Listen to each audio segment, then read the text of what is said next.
آج ہم 50 منزلی عمارتوں میں ہی رہتے ہیں اور ہمارے پاس دنیا کا فاسٹسٹ انٹرنیٹ اور ہر لگژری چیز موجود ہے، مگر پھر بھی ہم اپنے آپ کو ایک ٹریپ میں ہی محسوس کرتے ہیں۔ لیکن امیجن کریں کہ ایک ایسی دنیا جہاں نہ ہی کوئی دیوار تھی، نہ ہی ان کا کوئی بارڈر تھا اور نہ ہی کوئی قید، صرف اور صرف ہر جگہ آزادی ہی آزادی تھی۔ یہ دنیا تھی نیٹو امریکن کی۔ یہ لوگ افراد کا مجموعہ نہیں بلکہ چلتی پھرتی ایک تہذیب یعنی سیویلائزیشن تھی۔ ان لوگوں کی خانہ بدوشی کوئی مجبوری نہیں تھی بلکہ یہ ان لوگوں کی چوائس تھی۔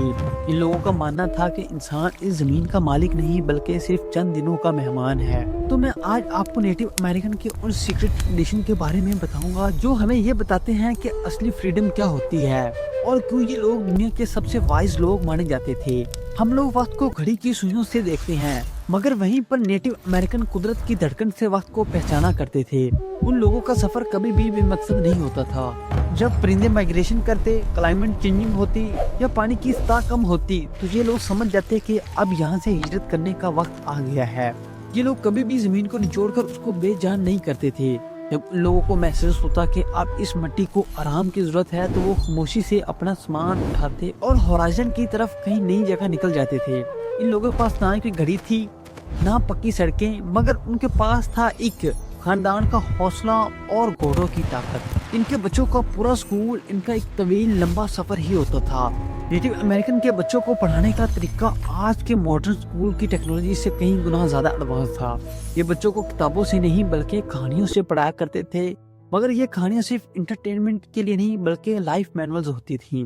اور آپ یہ سن کر دنگ رہ جائیں گے کہ یہ بچوں کو کبھی بھی مارا نہیں کرتے تھے۔ ان کا ماننا تھا کہ انسان خوف سے نہیں بلکہ سمجھ سے سیکھتا ہے۔ اگر کوئی بچہ غلطی کرتا تو پورا قبیلہ اسے یہ ریئلائز کرواتا کہ ایک کمال نے پوری کمیونٹی اور نیچر کے ساتھ کیسا ایفیکٹ کیا ہے۔ اسے کہتے تھے ایموشنل انٹیلیجنس، جو آج کی دنیا میں بہت ہی ریئر ہے۔ بچے اپنے ایلڈر کو دیکھ کر ڈسپلن سیکھتے تھے۔ نیٹو امریکن کے لیے شکار صرف پیٹ بھرنے کی ضرورت نہیں ہوتی تھی بلکہ ایک ریویٹل تھی۔ ان کا سب سے بڑا ہنر تھا ٹریکنگ۔ مٹی پر قدموں کے نشان، ٹوٹا ہوا پتا یا گھاس کا کسی طرف سے جھکاؤ، وہ ان چیزوں کو دیکھ کر بتا دیتے تھے کہ شکار کس طرف کیا ہے اور کتنا دور ہے۔ وہ کبھی بھی اندھے دودھ شکار نہیں کیا کرتے تھے۔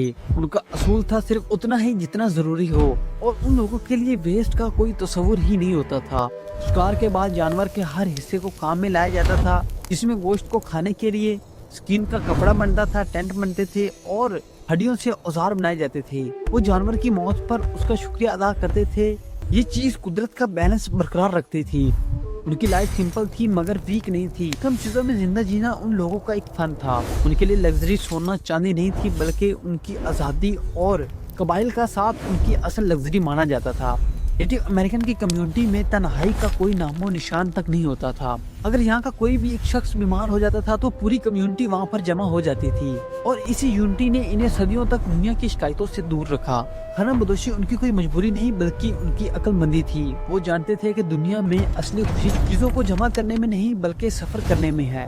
تو اگر آپ کو ایسی اور مزیدار ویڈیوز دیکھنی ہے تو میرے چینل کو سبسکرائب اور اس ویڈیو کو لائک کریں۔